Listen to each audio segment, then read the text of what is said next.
ये करो।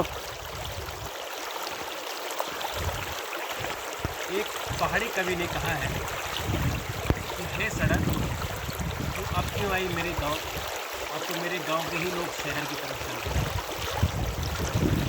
मुझे कवि का नाम याद नहीं आ रहा है, लेकिन कवि की ये पंक्तियाँ इतनी मार्मिक है कि जब ज़रूरत थी तो पहाड़ में सड़कें नहीं आई, और अब सड़कें आई तो पहाड़ के लोग पलायन कर गए।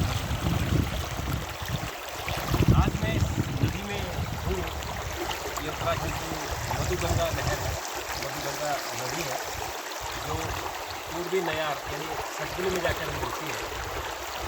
हमारे उत्तराखंड में प्राकृतिक संसाधनों का अथाह भंडार है। हमारे यहाँ सदा नीरा नदियाँ हैं, हमारे यहाँ पहाड़ है, हमारे यहाँ न जाने कितने अनगिनत जड़ी बूटियाँ हैं, और जो हमारे यहाँ खेती बाड़ी होती थी, जो हमारे अनाज होते थे, वो अमृत जैसे थे। जो आज मिलट का अभियान चला हुआ है, तो हम लोगों ने वही मिलट खाकर बचपन पैदा हुए, और हमसे जो बड़े हमारे पूर्वज थे उन सब ने मिलट ही खाया, यानी जौ, बाजरा, चूना, मंडुआ, गहत, यही सब खा के वो लोग बड़े हुए हैं। जब से गेहूँ आया उससे बीमारी आई, लोगों शुगर, ब्लड प्रेशर और न जाने क्या क्या बीमारी है। मैं क्यों आज ये चर्चा कर रहा हूँ, क्योंकि हमारे उत्तराखंड संसाधनों का अथाह भंडार था। यहाँ के लोग बहुत सीधे साधे थे, उनकी ज़रूरतें बहुत सीमित थी, बस इतनी थी कि उनका गुजारा बसारा हो सके। वो अपनी खेती से अपना अन्न उगाते थे, और बाज़ार से सिर्फ उनके मिट्टी का तेल, नमक और चीनी, ये 3 चीज़ चाहिए होती है, और एक कपड़ा। बाकी सब घर में ही उनका इतना उत्पादन हो जाता था।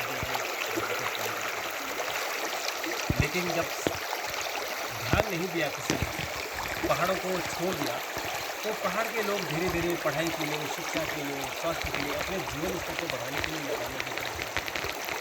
और उसके बाद तमाम स्कीमें आई, प्रधानमंत्री ग्राम सड़क योजना आई, और अब गांव गांव सड़कें बन गई हैं, गांव गांव सड़कों का जाल बिछ गया। लेकिन उसका आज भी अब क्या हुआ कि पहाड़ के लोग तो पलायन कर गए, लेकिन जो बाहर के लोग थे उनके लिए रास्ता सुगम हो, क्योंकि पहाड़ के लोग तो पहाड़ जैसी कठिनाइयों का सामना कर रहे थे, तो वो कहीं नहीं गए, घर में रहे, अपने खेत तक सीमित थे, अपने गाँव के छोटे मोटे घर सीमित थे। लेकिन क्योंकि अब मैदान के लोगों के लिए सुगमता हो गई, उनकी गाड़ियाँ, बड़ी बड़ी गाड़ियाँ आने लगी, तो अब उन्होंने इसी पहाड़ के लोगों की ज़मीनें खरीद ली। जगह जगह सड़क के दोनों तरफ जो भी जगह अवेलेबल थी, उस जगह में अब बाहर वालों का कब्जा है।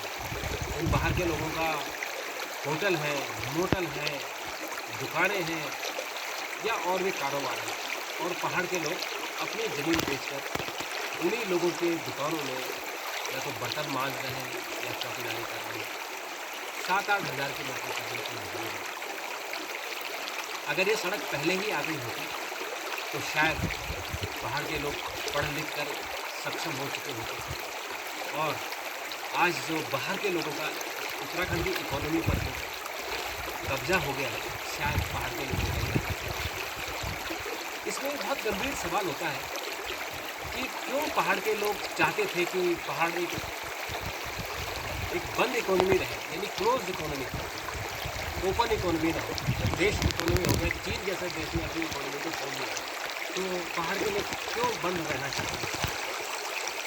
असल में आपको थोड़ा सा इसमें फ़र्क करना पड़ेगा कि जो उत्तराखंड के लोग, जो उनकी परंपरा है, उनकी लोक संस्कृति है, उनका मिजाज है, वो बाहर के लोगों को एक्सेप्ट आसानी से नहीं कर पाते, और बाहर के लोग आसानी से उनका शोषण कर रहे हैं।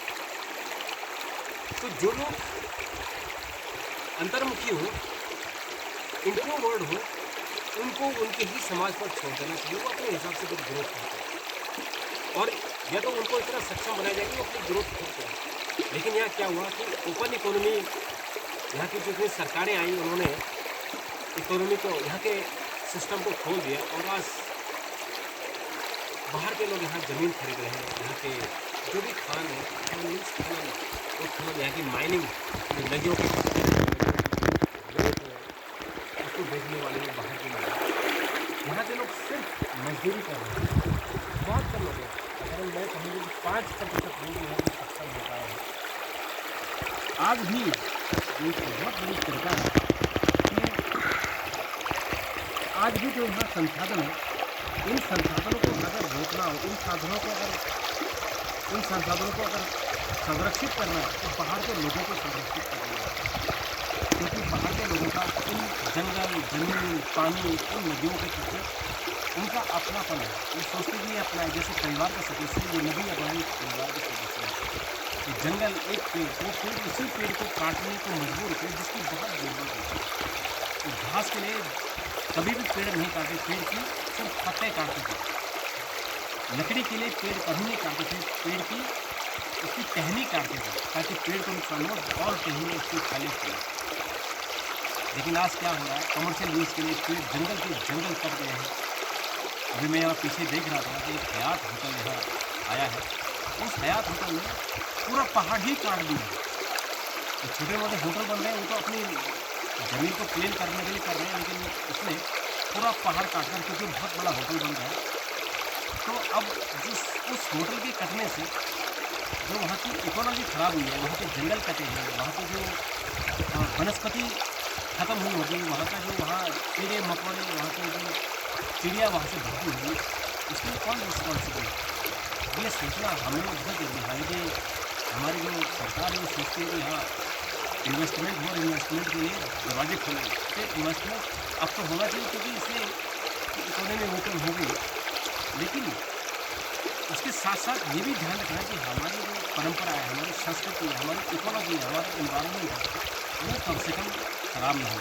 इसके लिए हमको ऐसे नियम बनाने चाहिए, ऐसे नियम बनाने होंगे, क्योंकि आज तो आप बर्बाद कर देंगे, लेकिन जो 50 साल बाद, 100 साल बाद की पीढ़ियाँ आएंगी, वो आपको दोषी ठहराएंगी। वो फिर आपके बारे में जो इतिहास लिखा जाएगा, वो इतिहास आपको पोषेगा। क्योंकि अगर आपने आप संरक्षित कर दिया होता तो 100 साल की पीढ़ियाँ, क्योंकि यहाँ सड़कें बर्बाद हो चुकी होंगी, सड़कों के जाल बिछे हुए, जो इकोलॉजी यहाँ बर्बाद हुई है। कुछ सड़कें तो बहुत जरूरी थी बनाना, पर कुछ सड़कें अब इसलिए बन गई हैं कि प्रधानमंत्री ग्राम सड़क योजना के तहत उनका बजट ख़त्म करना ज़रूरी है। इसमें कमीशन खोरी और तमाम चीज़ें इन्वॉल्वमेंट है, उस पर कभी और चर्चा करेंगे। लेकिन मुख्य बात है कि कैसे अपनी इकोनॉमी को संरक्षित करना है, अपने नदी को संरक्षित करना है, अपने पहाड़ को संरक्षित करना है। और जो इकोनॉमी यानी जो हम अगर अपनी परंपरा को बचाएंगे, अपनी संस्कृति को बचाएंगे, तो ये पहाड़ भी बचेंगे। लेकिन ये पहाड़ से खत्म हो चुके होंगे और फिर हमको डिपेंड करना पड़ेगा कि ऊपर के बाहर के लोगों पर। आज प्रधानमंत्री जरूर लोगों को 5 किलो राशन दे रहे हैं, प्रधानमंत्री गरीब कल्याण योजना के तहत, लेकिन एक दिन ऐसा आएगा कि जब वो राशन भी खत्म हो जाएगा। क्यों? क्योंकि जब खेती नहीं होगी, पहाड़ की खेत बर्बाद हो चुकी है। यहाँ कोई भी व्यक्ति खेत नहीं करना चाहता, इसलिए कि अगर खेती करता है तो जंगली जानवर खा जाते हैं। और यहाँ इकोलॉजी खराब हो गई है क्लाइमेट चेंज के कारण। या तो बारिश बहुत ज़्यादा आ रही है या बारिश नहीं हो रही है, या तो ठंड बहुत ज़्यादा बढ़ रही है या नहीं हो रही। तो इसके कारण बहुत सारी समस्याएं खड़ी हुई हैं। उन समस्याओं की तरफ ध्यान देना जरूरी है। लोग बड़ी संख्या में पलायन कर रहे हैं, गाँव के गाँव खाली हो रहे हैं, शहर खाली हो रहे हैं। अभी हमारे सामने लैंसडाउन एक शहर है, वो शहर बर्बाद हो रहा है, शहर टूट रहा है, शहर खंडर हो रहा है। और कंटेनमेंट बोर्ड वाले उन लोगों को उनको लीज खत्म करके उनको बड़े बड़े बिल भेज रहे हैं, उनकी लीज कई गुना बढ़ा रहे हैं। उनके सामने संकट है कि वो 100 साल के अपने पूर्वजों की संपत्ति को संभाल कर रखे, संजो कर रखें, या फिर उस संपत्ति को छोड़ दें। क्योंकि इतना 10, 11 लाख, 5 लाख, 6 लाख रुपये देना उनके ऊपर मुश्किल है। तो ये भी चिंता के विषय, बहुत सारी चिंताएँ हैं जिस पर हमारी स्थानीय सरकार है, हमारी राज्य सरकार है, हमारी केंद्र सरकार है, उसकी चर्चा है। और इस उत्तराखंड को बचाना बहुत जरूरी है। जहाँ के लोग पलायन कर रहे हैं, अगर जो पलायन नहीं कर रहे हैं उनके लिए रोजगार नहीं है, तो घर में ताश खेल रहे हैं या 5-6 हज़ार रुपये की होटल में नौकरी कर रहे हैं, और या फिर दारू पी रहे हैं, शराब के नशे में चूर है, उनका भविष्य खराब हो रहा है, पूरी जवानी बर्बाद हो रही है। इस पर हमें बात करनी है। आज एक समस्या के बारे में मैंने आपको चर्चा की, दूसरी समस्या